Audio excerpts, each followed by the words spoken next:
সন্ধেবেলা শুধু চা হলেই চলে না, তার সঙ্গে একটু টাকাও প্রয়োজন হয়।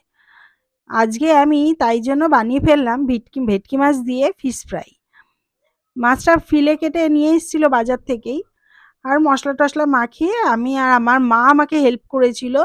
তাই আমি দেখছেন অনেকগুলো ফিশ ফ্রাই হয়েছিল, আমরা দুদিন ভেজে খেয়েছি, ফ্রিজে রেখে দিয়েছিলাম।